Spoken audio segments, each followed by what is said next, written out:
Hello student, मैं एक बार फिर से आप सभी का स्वागत करता हूं अपने यूट्यूब चैनल डिप्लोमा लेक्चर में। जैसा कि हम इसके पहले के वीडियोज़ में देख चुके हैं कि हमारा डब्ल्यूसी रेशियो क्या होता है, डब्ल्यूसी रेशियो और स्ट्रेंथ ऑफ कंक्रीट के बीच में क्या हमारा रिलेशन होता है, मतलब किस प्रकार से एक दूसरे को इफेक्ट करते हैं। और अब्राहम्स लॉ के बारे में हमने देख लिया है, ठीक है, जिसको हम डब्ल्यूसी रेशियो लॉ बोलते हैं, ठीक है। इन सब के बारे में क्या किया हमने डिस्कस कर लिया। आज का जो हमारा टॉपिक है वो है वर्केबिलिटी। वर्केबिलिटी जो है ये हमारा कंक्रीट जो होती है, कंक्रीट की एक तरह से प्रॉपर्टी होती है वर्केबिलिटी, ठीक है। तो ये हमारा नया चैप्टर है, चैप्टर 4 जो कि है वर्केबिलिटी, ठीक है। हम आपको जो पढ़ाना BT UP के सिलेबस के हिसाब से कवर कर रहे हैं। तो BT UP के सिलेबस में जो हमारा चौथा चैप्टर आता है, ठीक है, चैप्टर नंबर 4 वो है वर्केबिलिटी, जिसको हम हिंदी में बोलते हैं सुकार्यता। सुकार्यता जो हमारा होता है ये क्या होता है, एक तरह से जो हमारी कंक्रीट की प्रॉपर्टी होती है, ठीक है। कंक्रीट की प्रॉपर्टी देख लेते हैं पहले, कंक्रीट की प्रॉपर्टी कौन कौन सी होती है, फिर उनमें देखते हैं हम वर्केबिलिटी क्या होती है, ठीक है।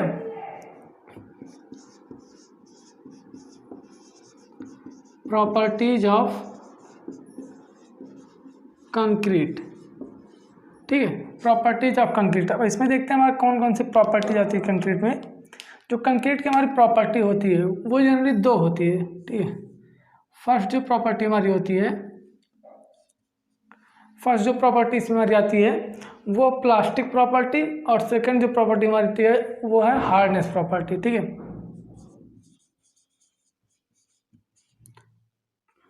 प्लास्टिक प्रॉपर्टीज ऑफ कंक्रीट, और सेकंड वन जो हमारा आता है hardness properties of concrete, hardness properties of concrete, ठीक है।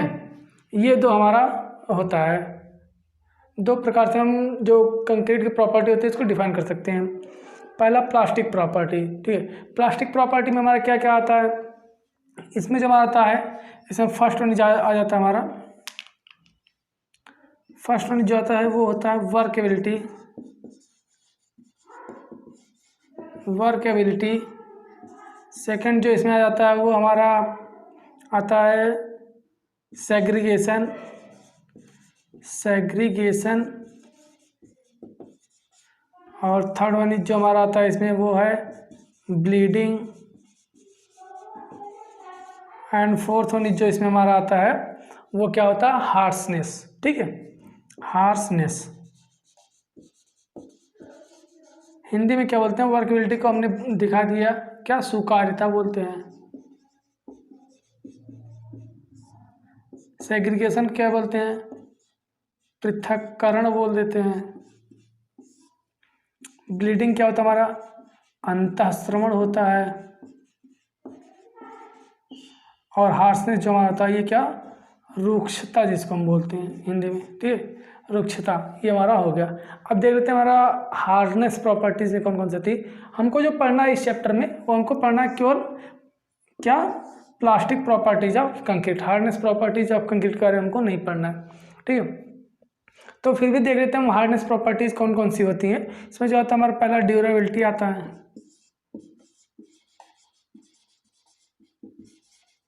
ड्यूरेबिलिटी हो गया। सेकेंड वन जो इसमें आता है हमारा वो क्या होता है स्ट्रेंथ हो गया, स्ट्रेंथ हो गया। थर्ड वन जो आता है इम्परमिएबिलिटी हो गया,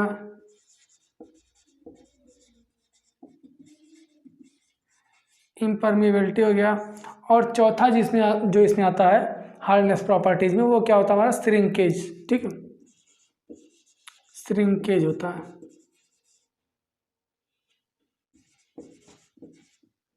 ये हमारे चार प्रॉपर्टीज इसमें हो गए और ये चार प्रॉपर्टीज हमको इसमें मिल गए। हमको जो पढ़ना है जनरली इन चारों के बारे में इस चैप्टर में, ठीक है, इस चैप्टर में हमको केवल इन चारों के बारे में पढ़ना है। इन चारों के बारे में हम आपको नेक्स्ट चैप्टर में बता देंगे।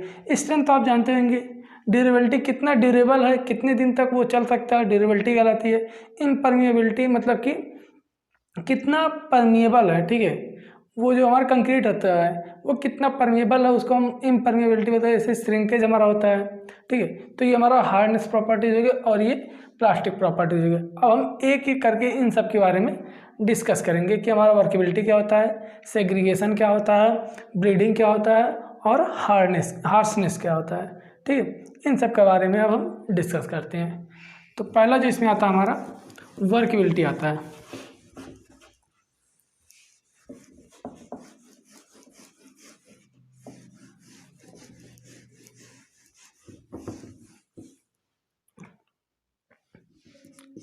फर्स्ट वन नीचे हमारा वर्क एबिलिटी।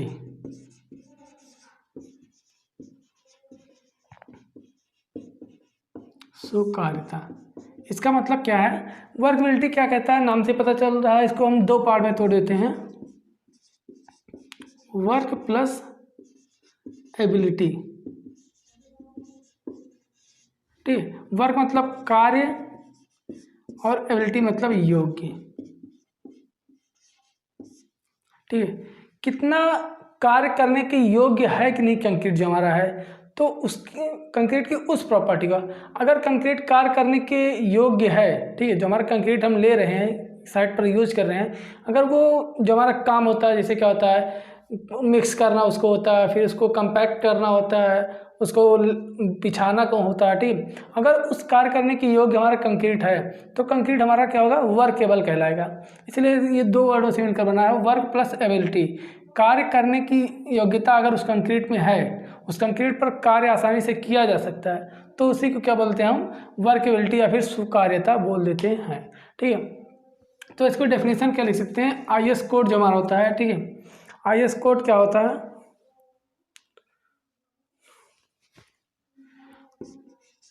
IS 64/1973 जो है पार्ट 4। ठीक है, पार्ट 4। ठीक है, अगर आपके पास, आपको यहाँ पे नहीं लेकिन फोर्थ सेमेस्टर में, आप जब नेक्स्ट सेमेस्टर में जाएंगे आपको वहाँ पे IS कोड देखने को मिलेगा। उसमें आप देखिएगा IS कोड 466461 पार्ट 4 में देखिएगा, तो वहाँ पे क्या मिलेगा आपको, वर्केबिलिटी के बारे में पूरी जानकारी दी रहेगी। ठीक है, तो ये एक IS कोड है। इसी IS कोड में पूरी वर्केबिलिटी के बारे में दिया गया है कि जो हमारी कंक्रीट की वर्केबिलिटी होती है कितने लिमिट तक होनी चाहिए, कितना उसमें कितना वर्केबल होना चाहिए। ठीक, कैसे क्या पूरा प्रोसेस, इसके बारे में इस IS कोड में दिया गया है। ठीक है, तो ये हमारा वर्केबिलिटी का IS कोड हो गया। ठीक, अब इसकी डेफिनेशन कैसे लिखी जा सकती है वो हम देख लेते हैं कि स्वीकार्यता एक ऐसा गुण है, workability is a properties of concrete that, ठीक है, जिससे यह निर्धारित किया जा सकता है, कि समांगता में कमी, ठीक है, जो इसकी होमोजीनियस है, जो कंक्रीट क्या है, होमोजीनियस मटेरियल है, कंक्रीट जो है उसकी समांगता में बिना कमी लाए, ठीक है, कोई कमी नहीं आनी चाहिए, और उसको क्या करते हैं, बिछा दिया जाए, मतलब कि जहाँ पे हमें साइट है वहाँ पे डाल दिया जाए, कंपैक्ट किया जाए। ठीक है, कोई भी कार्य हो सरलता से किया जा सकता है, तो उसी को क्या हम बोल देते हैं, उसी को हम वर्केबिलिटी बोल देते हैं। ठीक है, डेफिनेशन हम लिख देते हैं,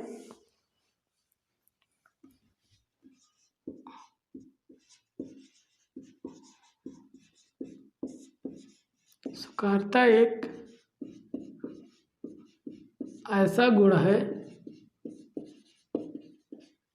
गुण है जिससे यह निर्धारित किया जा सकता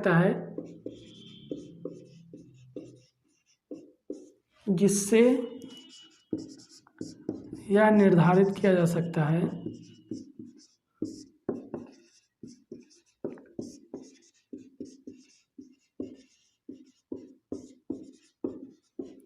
कि, ठीक है, कि समांगता में कमी लाए बिना,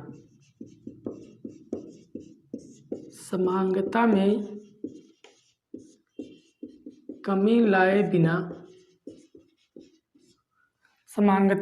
लाए बिना ताज़ा कंक्रीट पर कार्य, जो नई नई मिक्स कंक्रीट होती है वो उस पर कार्य करना आसान हो जाता है।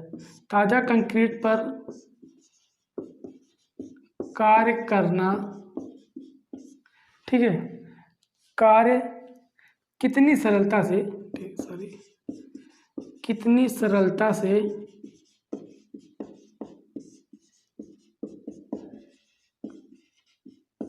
किया जा सकता है, ठीक है, किया जा सकता है, ठीक है, ये हमारी वर्कबिलिटी कहलाती है। ये हो गई हमारी वर्कबिलिटी की डेफिनेशन।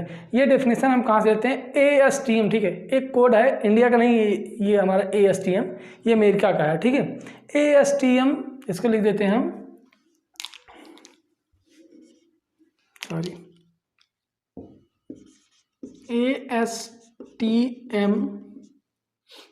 ASTM C12593, जो अमेरिका का कोड है, उस कोड में ये डेफिनेशन दिया गया है वर्कबिलिटी की, ठीक है। क्या कह रहा है? जो हमारी स्वीकार्यता एक ऐसा गुण है जिससे यह निर्धारित किया जा सकता है कि समांगता में कमी लाए बिना, ठीक है, समांगता में कमी लाए बिना जो ताज़ी कंक्रीट है, जिसको हम मिक्स किए हैं, एग्रीगेट सीमेंट सब मिला के मिक्स किए हैं, ताज़ी जो हमारी कंक्रीट है, पर कार्य कितनी सरलता से किया जा सकता है, मतलब कितनी आसानी से वो उस कंक्रीट पर कार्य किया जा सकता है, वही हमारी वर्कबिलिटी कहलाती है, ठीक है। तो ये हमारी हो गई वर्कबिलिटी। अब नेक्स्ट जो हमारा आता है, जो हमने लिखा था, क्या लिखा था? सेग्रीगेशन, ठीक है, जिसको हम पृथक्करण बोल देते हैं।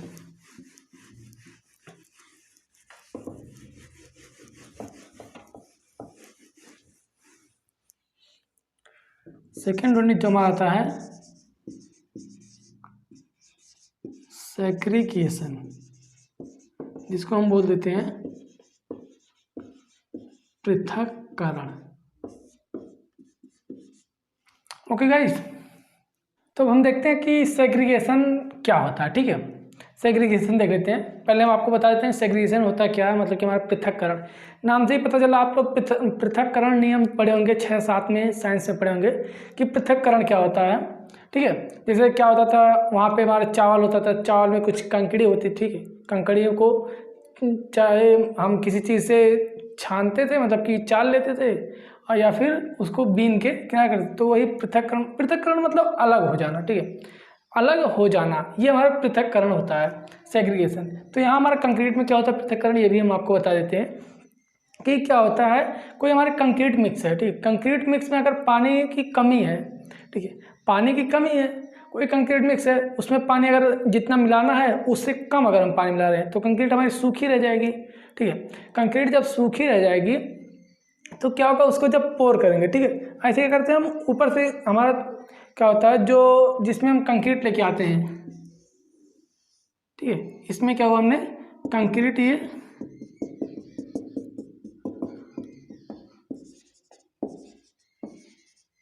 ठीक है, ये कुछ कंक्रीट भरी हुई है, इसको क्या करते हैं हम ऐसे गिराते हैं, जहाँ पे हमारा जो साइड होता है साइड पे ऐसे क्या करते हैं गिराते हैं, या फिर हमारा कोई दूसरा किसी भी चीज़ से हम गिराते हैं तो कुछ ऊंचाई से गिराते हैं, ठीक है। मान लेते हैं ये हमारा सरफेस है, ठीक है, इसमें हमें गिराना है, तो कुछ ऊंचाई से लगभग 1.5 से 2 मीटर आपको आप पढ़े होंगे कंस्ट्रक्शन मटेरियल में, ठीक है, जो फर्स्ट सेमेस्टर में था उसमें आप पढ़े होंगे कितनी ऊंचाई से गिराते हैं, लगभग 1.5 से 2 मीटर ऊंचाई से गिराते हैं। तो इस ऊंचाई से गिराने पर अगर कंक्रीट के जो मोटे मिला हुए, मतलब कोर्स एग्रीगेट जो होते हैं, ठीक है, ये जो कोर्स एग्रीगेट होते हैं, ये क्या कर रहे हैं, कंक्रीट से अलग हो जाते हैं।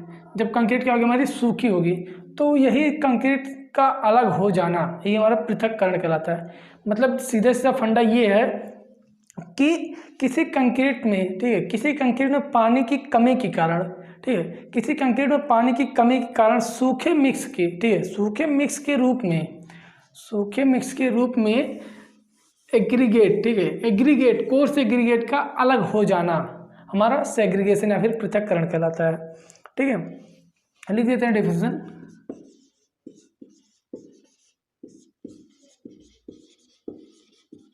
किसी कंक्रीट के, ठीक है, किसी कंक्रीट में पानी की कमी के कारण, ठीक है, किसी कंक्रीट में पानी की कमी के कारण सूखे मिक्स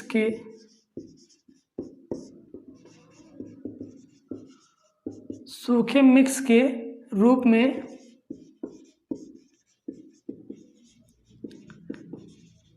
अपेक्षाकृत बड़े मिलावे, जिसको हम कोर्स एग्रीगेट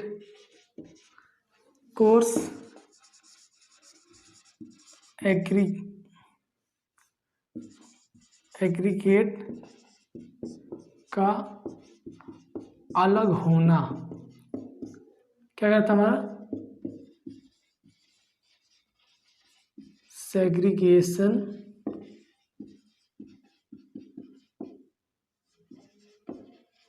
कहलाता है। ठीक है, किसी कंक्रीट में पानी की कमी के कारण, ठीक है, कोई हमारी कंक्रीट है उसमें अगर पानी की मात्रा जितनी चाहिए, मान लेते हैं हमारा 0.4 से 0.6 चाहिए, तो क्या कहते हैं हम 0.2 ही मिलाते हैं।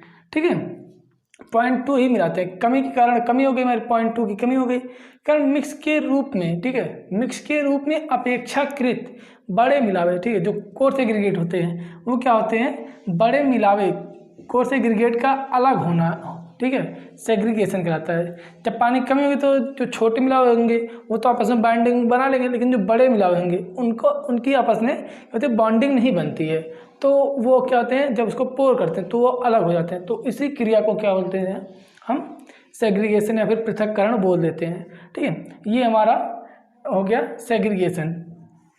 हम नेक्स्ट देखते हैं क्या हमारा नेक्स्ट जो आता है वो था ब्लीडिंग। ठीक है, मतलब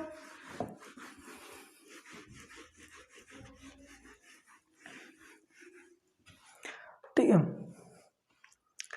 अंतःस्रवण हिंदी में बोलते हैं, इंग्लिश में बोल देते हैं ब्लीडिंग।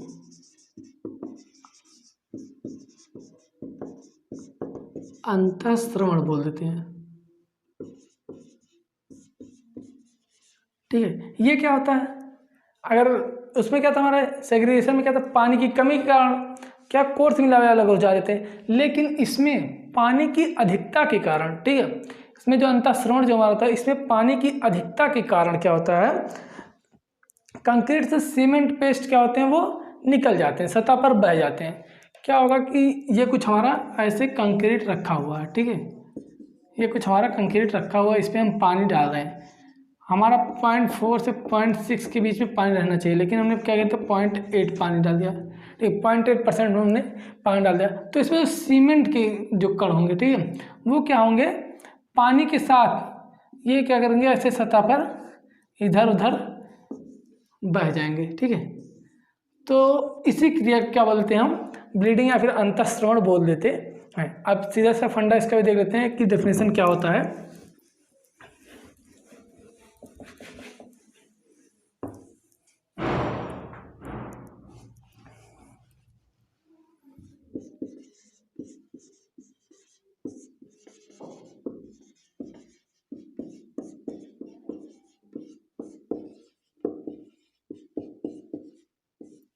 किसी मिक्स की गई कंक्रीट में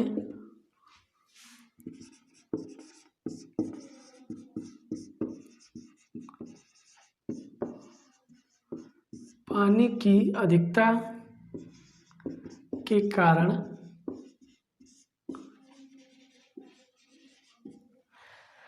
सीमेंट पेस्ट का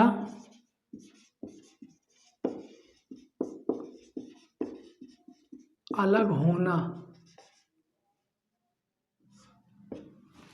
ब्लीडिंग कहलाता है।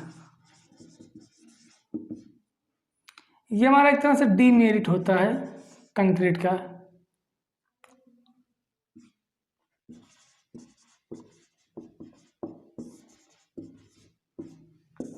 ठीक है, ये हमारा हो गया कंक्रीट मिक्स का है। ठीक है, कोई मिक्स की गई कंक्रीट है, उसमें जब पानी अधिक मिला देंगे तो क्या होगा, सीमेंट पेस्ट जो होता है हमारा वो अलग हो जाता है, बहकर मतलब जो सतह होती है उस पर चला जाता है, तो उसी क्रिया को क्या बोलते हैं हम, ब्लीडिंग बोल देते हैं।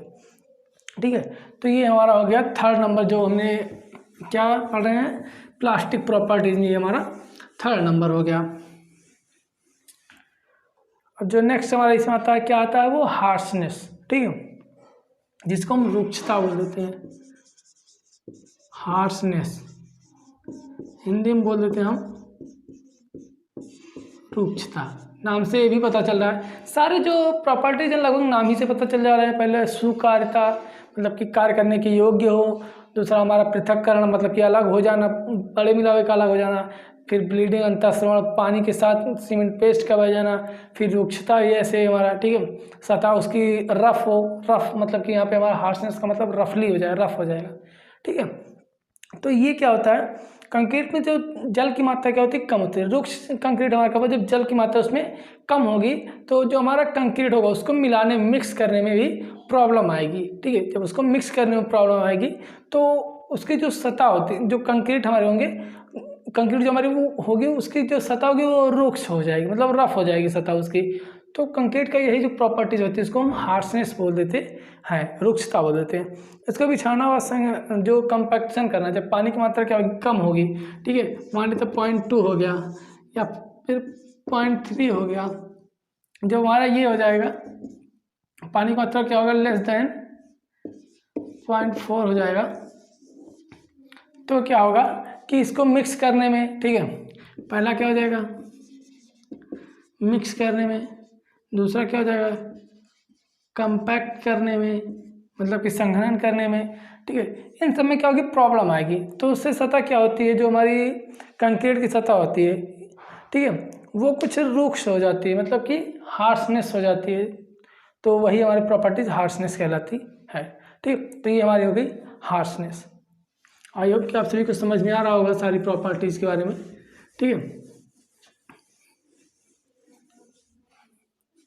अब हम कुछ इसमें देख लेते हैं कि जो है हमारा फैक्टर्स अफेक्टिंग, नेक्स्ट हमारा टॉपिक इसमें आता है वो क्या है,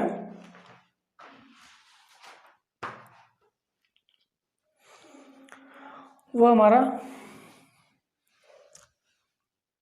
फैक्टर्स अफेक्टिंग वर्केबिलिटी।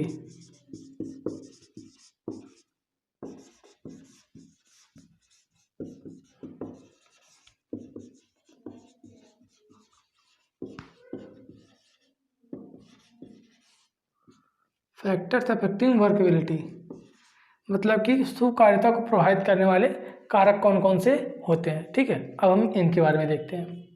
अब हम देखते हैं कि कौन कौन से फैक्टर्स होते हैं, मतलब कौन कौन से कारक होते हैं जो वर्केबिलिटी को, हमारी सुकार्यता को प्रभावित करते हैं, ठीक है। इसमें जो पहला कारक हमारा आता है वो है वाटर कंटेंट।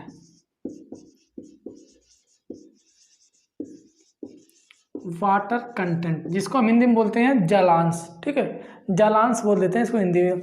नेक्स्ट जो हमारा आता है शेप ऑफ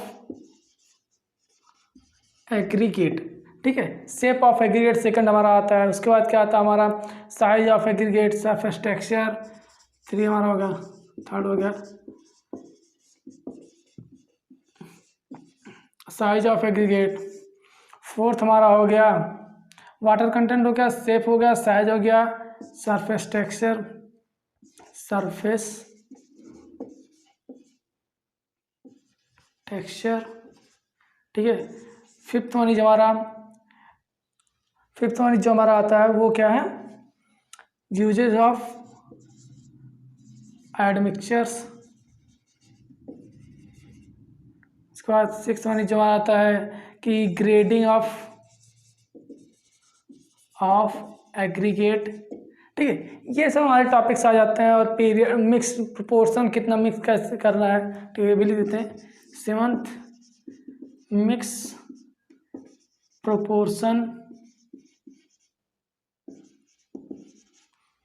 आठवां time and period and temperature,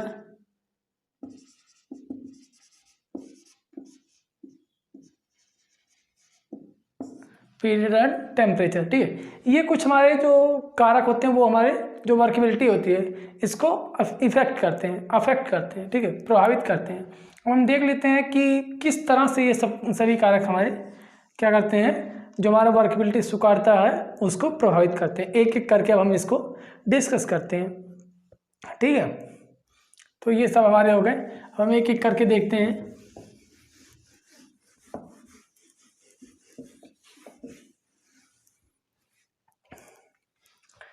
first unit जो हमारा आता है क्या है, वाटर कंटेंट बोल देते हैं हम, जलांश हिंदी में बोलते हैं, ठीक।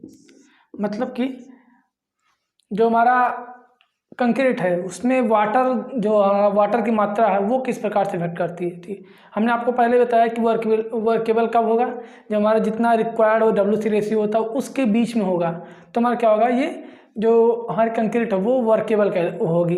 और अगर उससे कम है ज़्यादा है तो हमें कोई ना कोई प्रॉब्लम वहाँ पे देखनी पड़ेगी। जैसे क्या हुआ, अगर क्या करते हैं हम साइड पे देखते हैं कि वर्केबल बनाने के लिए, कंक्रीट को वर्केबल बनाने के लिए क्या करते हैं, हम पानी की मात्रा बढ़ा देते हैं। ठीक है, जबकि ये हमारे लिए वर्केबल तो हमारे लिए हो जाएगा कि उसको मिक्स करना बढ़िया मिक्स भी हो जाएगा और बिछाना भी आसान हो जाएगा, लेकिन क्या होगी उसकी स्ट्रेंथ क्या होगी, कम हो जाएगी। ठीक है, पानी की मात्रा अधिक करेंगे तो वर्केबल तो होगा लेकिन स्ट्रेंथ उसकी कम हो जाएगी। ये इसका क्या प्रभावित करते हैं इस तरह से। ठीक है, उसकी वर्केबिलिटी बढ़ जाती है, लेकिन साइड पर सामान्य, ठीक है, सामान्य कणों में जलांश को बढ़ाकर क्या करते हैं हम, वर्केबल इसको बना लेते हैं, कंक्रीट को स्वीकार्य बनाया जाता है, जिससे सामर्थ्य कम होता है, जो हमारी स्ट्रेंथ। अगर हम वाटर कंटेंट क्या करेंगे, वाटर कंटेंट को मान लेते हैं हम WC से डिनोट करते हैं, वाटर कंटेंट को बढ़ाएंगे तो क्या होगा हमारा वर्केबिलिटी, तो वर्केबिलिटी इसको मान लेते हैं, वर्क लिख देते हैं, ये बढ़ेगी। बट क्या होगा, ठीक है, वाटर कंटेंट बढ़ाए वर्केबिलिटी बढ़ी, लेकिन जो हमारा स्ट्रेंथ है ये क्या होगी, हमारी कम हो जाएगी। ये हमारा एक डीमेरिट आ जाता है, इसलिए हम बहुत ज़्यादा वाटर कंटेंट उसमें नहीं बढ़ाते हैं। ठीक है, ये हमारा होता है। पानी की मात्रा बढ़ानी पड़े तो अगर मान लेते पानी की मात्रा बढ़ानी पड़ जाती है हमें, अगर पानी की मात्रा नहीं बढ़ा तो हमारा मान लेते स्वीकार्य नहीं होता। लेकिन अगर पानी की मात्रा हम बढ़ा रहे हैं, वाटर कंटेंट बढ़ा रहे हैं, तो क्या करते हैं हम इसके साथ साथ क्या करते हैं, सीमेंट कंटेंट को भी क्या करते हैं, बढ़ाते हैं। अगर पानी की मात्रा किसी भी कारणवश बढ़ाना पड़ जा रहा है तो हम सीमेंट की मात्रा भी इसमें बढ़ा देंगे। तो इस प्रकार हमारा क्या होता है, वाटर कंटेंट क्या प्रभावित करता है हमारे वर्केबिलिटी को। ये हमारा पहला हो गया। ठीक है, अब सेकंड हम देख लेते हैं कि जो एग्रीगेट का शेप होता है वो किस प्रकार से हमारी वर्केबिलिटी को प्रभावित करता है।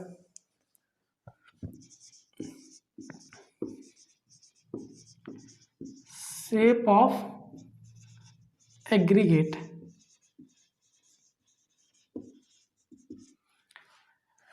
अब इसके बारे में देख लेते हैं हम क्या बोलता है। शेप ऑफ एग्रीगेट, जो मिलावे का आकार होता है वो स्वीकार्यता को प्रभावित करता है। ठीक है, किस प्रकार से प्रभावित करता है कि नुकीले, ठीक है, हमने आपको पढ़ाया था शेप में कि एंगुलर पढ़ाया था, ट्रायंगुलर पढ़ाया था, फ्लैकी एंड इलोंगेटेड पढ़ाया था। ये सब हमने आपको पढ़ाया हुआ है कि शेप ऑफ एग्रीगेट कौन कौन से होते हैं। अगर आपने हमारी वीडियोस को नहीं देखी है तो नीचे डिस्क्रिप्शन में क्या प्लेलिस्ट का हमारे लिंक दिया गया, वहाँ से जाके हमारी जो लेक्चर है, ठीक है, चैप्टर नंबर 2 का जो लेक्चर, वहाँ पे आप देख सकते हैं कि शेप ऑफ एग्रीगेट हमारे कौन कौन से होते हैं, साइज ऑफ एग्रीगेट, इन सब के बारे में आप वहाँ से देख सकते हैं। तो क्या कह रहा है कि अगर हमारा नुकीला, ठीक है, नुकीला मिला हुआ है एग्रीगेट जो वो है वो हमारा नुकीला या फिर फ्लैकी या इलोंगेटेड है। ठीक है, फ्लैकी, इलोंगेटेड, नुकीला सब हमने आपको बताया हुआ है, आप देख लीजिएगा। मिलावे कंक्रीट को रूक्ष क्या कहता है, हाँ, रफ बना देते हैं। जो कंक्रीट हमारा होता है उसमें अगर नुकीला मिला हुआ, हम ऐसे कुछ, ये हमारा इलोंगेटेड हो गया, नुकीला मिला हुआ कुछ ऐसे मिला देते हैं तो ये जो हमारा कंक्रीट होगा, ठीक है, ये हमारा क्या होगा, जो हमारा कंक्रीट होगा उसको रफ बना देते हैं, रूक्ष बना देते हैं। ठीक है, जबकि जो हमारा गोल मिला हुआ होता है, ठीक है, वो कंक्रीट को हमारी स्वीकार्य बना देता है। मतलब कि जो हमारा गोल मिला हुआ होता है या फिर घनाकार मिला हुआ होता है वो कंक्रीट की स्वीकार्यता को बढ़ाती है। इसलिए क्या करते हैं हम, कंक्रीट में जो शेप, जिस शेप का एग्रीगेट यूज़ करते हैं वो हमारा गोल होना चाहिए या फिर घनाकार होना चाहिए। तो ये हमारा हो गया शेप। नदी या फिर इसीलिए जो हमारा क्या होता है, जो एग्रीगेट यूज किया जाता है वो क्या, कौन सा, नदी का बालू और बजरी जो होता है, ठीक है, अत्यधिक स्वीकार्य क्या होता है, जो नदी का बालू, ठीक है, नदी से जो बालू निकाले जाते हैं, और बजरी जिसको हम हिंदी में, इंग्लिश में ग्रेवल बोल देते हैं, ठीक है, ये नदियों में से निकाले जाते हैं। ये इसीलिए गोल नदियों में होते हैं, इसलिए पानी से इनकी सतह कट कट के क्या गोल हो जाती है। तो ये हमारे अधिक स्वीकार्य माने जाते हैं। सबसे ज़्यादा स्वीकार्य हमारे माने जाते हैं नदियों से निकले बालू और बजरी ही सबसे ज़्यादा स्वीकार्य माने जाते हैं। तो इस प्रकार से हमारा जो शेप होता है वो हमारी वर्केबिलिटी को प्रभावित करता है। नेक्स्ट जो हमारा आता है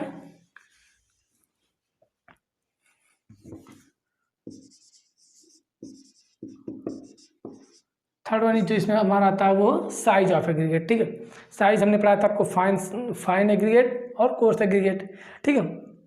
अब इसको भी हम देख लेते हैं कि किस प्रकार से इफेक्ट डालता है, ठीक। जो छोटे कण होते हैं, ठीक है, छोटे आकार के जो पार्टिकल हमारे होते हैं एग्रीगेट के, वो क्या करते हैं, बड़े मिलावे की तुलना में अधिक स्वीकार्य माने जाते हैं, अधिक वर्केबल माने जाते हैं, क्योंकि उसको मिक्स करना, फिर उसको पोर करना, मतलब कि बिछाना, ये हमारे लिए आसान पड़ जाता है अगर हम क्या करते हैं, फाइन एग्रीगेट का यूज़ करते हैं, ठीक है।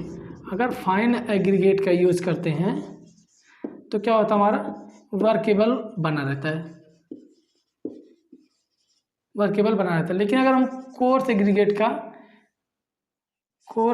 का यूज़ करते हैं तो भी ये हमारा क्या होता है, वर्केबल बना रहता है, लेकिन वर्केबल हो सकता है, बट क्या होता है कि इसकी जो कोर्स एग्रीगेट है इसकी तुलना में ये जो हमारा फाइन एग्रीगेट होता है ये अधिक वर्केबल होता है, ठीक है। इसलिए हम फाइन एग्रीगेट का यूज़ ज़्यादा करते हैं और कोर्स एग्रीगेट का यूज़ कंक्रीट में कम करते हैं। ये हमारा हो गया साइज ऑफ एग्रीगेट, ठीक है। अब नेक्स्ट देख लेते हैं सरफेस टेक्सचर, उसकी सतह, ठीक है। सतह की बनावट भी हमारी वही हो जाएगी कि सतह की बनावट हमारी गोल होनी चाहिए, ठीक है, और नुकीला नहीं होना चाहिए, घनाकार होना चाहिए, ये हमारी सरफेस टेक्सचर हो गई, ठीक है। अब हम ग्रेडिंग ऑफ कंक्रीट मतलब एग्रीगेट देख लेते हैं, ठीक है। जो हमारी ग्रेडिंग ऑफ एग्रीगेट है उसको भी हम देख लेते हैं कि किस ग्रेड का हमारा एग्रीगेट होना चाहिए, ठीक है। नेक्स्ट हम देख लेते हैं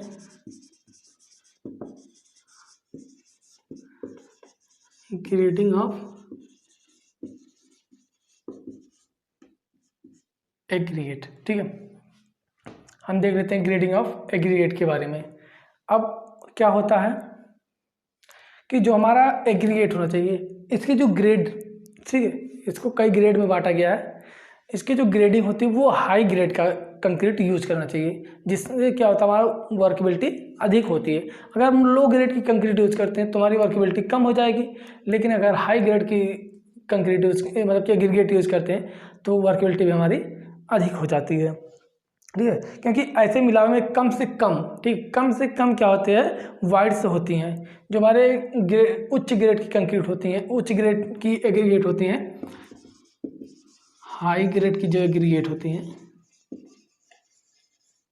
इसमें क्या आता है, वाइड्स की मात्रा वेरी लो होती है, ठीक है। वाइड्स की मात्रा बहुत कम होती है, जिससे हमारा वर्केबल बना रहता है, बहुत ज़्यादा पानी की आवश्यकता नहीं पड़ती है, तो ये हमारा ग्रेडिंग ऑफ एग्रीगेट हो जाता है, ठीक है। तो एक और इसमें हम देख लेते हैं कि परसेंटेज ऑफ फाइननेस,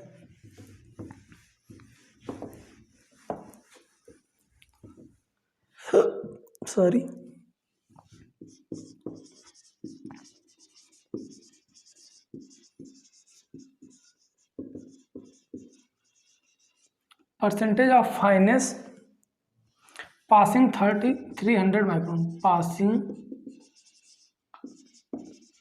300 माइक्रोन, ठीक है।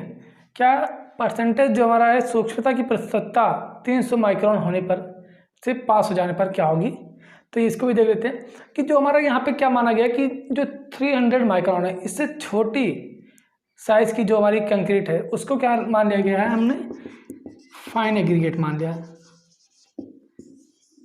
ठीक है। इसलिए क्या होता है, ये हमारा जो ये इसको भी टेस्ट करना हमको जरूरत है, इसको भी टेस्ट करते हैं। ये हमने जो फाइननेस मॉडुलस और फाइननेस मॉडुलस इसका FM ज्ञात करते हैं, ठीक है। FM ज्ञात करते हैं, FM ज्ञात करना हम आपको पहले लेक्चर में बताया है, ठीक है, जो कि हमारा सेकंड चैप्टर में था, वहाँ पे हमने फाइननेस मॉडुलस फाइंड करना बताया, कैसे फाइननेस मॉडुलस फाइंड करते हैं। तो फाइननेस मॉडुलस लास्ट में सब तो पहले जो हमारा रिटेन होता है, फिर जितना पासिंग होता है, ठीक है, कम्युनिटिव परसेंटेज ज्ञात करते हैं, इस तरह सारे ज्ञात करते हैं। उसके बाद लास्ट में क्या करते हैं, जितना हमारा क्या कह रहा 300 माइक्रोन, ठीक है, 300 माइक्रोन से जितना पास हो जाता है उसको ले लेते हैं। मान लेते हैं कोई हमारा 100 ग्राम का कंक्रीट था, उसमें से क्या हुआ 75 ग्राम 300 माइक्रोन से पास हो गया, लेकिन इसमें इसका जो फाइननेस मॉडुलस यहाँ पे हो जाएगा वो 75/100 हो जाएगा 0.75, ये हमारा इसका फाइननेस मॉडुलस हो जाएगा, FM जिसको हम बोलते हैं, ठीक है। तो इस प्रकार से हम percentage of fineness passing 300 microns, इसको भी क्या करते हैं हम फैक्टर्स अफेक्टिव, अगर इससे ज़्यादा है तो हमारा प्रॉब्लम हो सकता है, जो कंक्रीट है उसमें कोई न कोई डीमेरिट आ जाएगी। तो यहीं पे ये हमारा आज का लेक्चर ख़त्म होता है। ठीक है, नेक्स्ट जो चैप्टर हमको पढ़ना, नेक्स्ट जो टॉपिक हमको पढ़ना है वर्कबिलिटी में, वो आपके लिए बहुत इम्पॉर्टेंट होने वाला है। हमने आपको इसके पहले के वीडियो में बताया था कि कौन कौन से टॉपिक जो हमारे वर्कबिलिटी में इम्पॉर्टेंट है। ठीक है, यहाँ पे जो हमारा नेक्स्ट जो पढ़ना है मेजरमेंट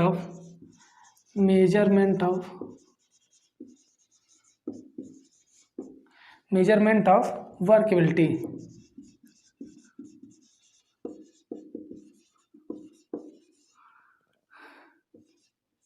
वर्क एबिलिटी, ठीक है, कि स्वीकार्यता का मापन कैसे करते हैं, जो हमारी वर्कबिलिटी है उसको किस तरह से मापते हैं। इसमें जो हमको जनरली पढ़ना है मेजर ऑफ वर्कबिलिटी में, उसमें क्या 5 टेस्ट है। ठीक है, 5 टेस्ट दिए गए हैं। कौन कौन से टेस्ट हैं? 5 टेस्ट हैं सब। ठीक है, आपको इसमें आ जाता है स्लम टेस्ट। ठीक है, स्लम टेस्ट आ जाता है, और कंपैक्शन फैक्टर टेस्ट आ जाता है, वीवी कंसिस्टोमीटर टेस्ट आ जाता है, फ्लो टेबल टेस्ट आता है, और लास्ट क्या आता है हमारा इसमें कैली बाल टेस्ट। ठीक, कैली बाल टेस्ट। ये 5 टेस्ट हैं। ठीक है, आपके सिलेबस में दिया गया है केवल 3 टेस्ट दिए गए हैं। ठीक है, कौन कौन से आपके सिलेबस में जो हैं वो केवल 3 टेस्ट दिए गए हैं। स्लम टेस्ट है, और वीवी कंसिस्टोमीटर है, और लास्ट का है क्या है, वो है फ्लो टेबल टेस्ट। ठीक है, तो हमको केवल 3 ही टेस्ट के बारे में पढ़ना है। तो आज के लिए बस इतना ही। अगर आप चैनल पर नए हैं तो चैनल को सब्सक्राइब कीजिए, वीडियो पसंद आई हो तो वीडियो को लाइक कीजिए, और अपने दोस्तों के बीच में शेयर कीजिए।